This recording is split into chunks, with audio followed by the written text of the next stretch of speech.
तुला काय जमणार आहे? मम्मा आय थिंक मला ना सेकंड वाला ऑप्शन जास्त बेटर वाटतो, तो जमेल. वाटलंच मला. मग आता त्या तारिणीला खांडेकरांच्या नजरेतून पाडायची एकही संधी सोडू नकोस. तिच्यावर बारीक लक्ष ठेव, कळतंय का? Yes mamma. यस मम्माच करणार आहेस का, कळतंय तुला नक्की? Yes mamma. म्हणजे डोंट वरी, मी सगळं कसं बघ नीट करते ते, तू बघ. चल ठेव मी, बाय.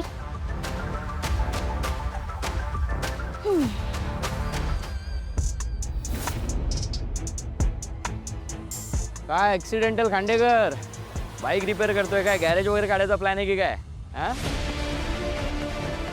काय बाबा, आमचे प्रश्न ऐकू येत नाही का बायकोशिवाय दुसऱ्या कोणाचं ऐकत नाही? ठीक आहे, नका बोलू, काय प्रॉब्लेम नाही.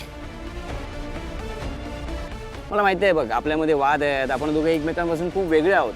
पण अनफॉर्च्युनेटली आपल्यामध्ये एक गोष्ट कॉमन आहे जी आता कोणीच बदलू शकत नाही.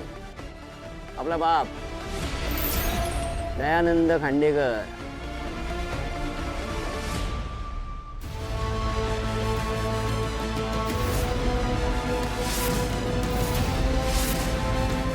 काय झालं?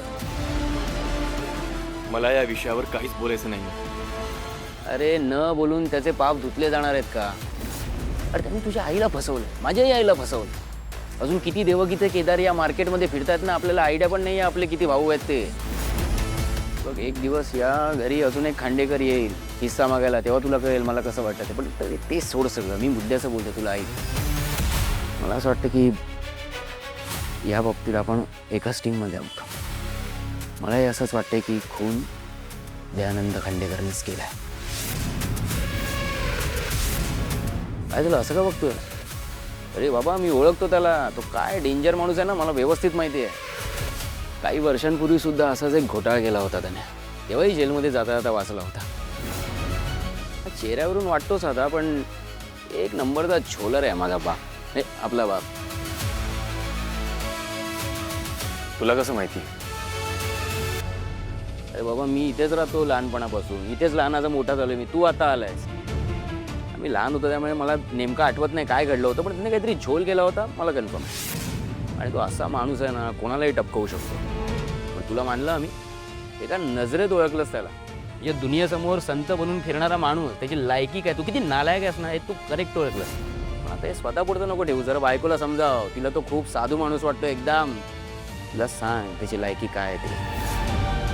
ती त्याच्या डोक्यात गेली ना, तिला पण पाठवेल वर. मी फक्त बाबा तुमच्या भल्याचं सांगतोय, माझा काय स्वार्थ नाही याच्यामध्ये. थोडी काळजी घ्या फक्त, एवढंच ना. चल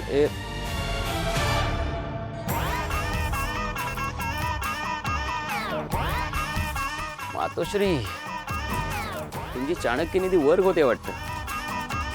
हे 20 दयानंद खांडेकर आणि केदार सो कॉल्ड खांडेकर यांना एकत्र येऊ देणार असं वाटत नाही. त्या तारिणीने कितीही प्रयत्न केले तरी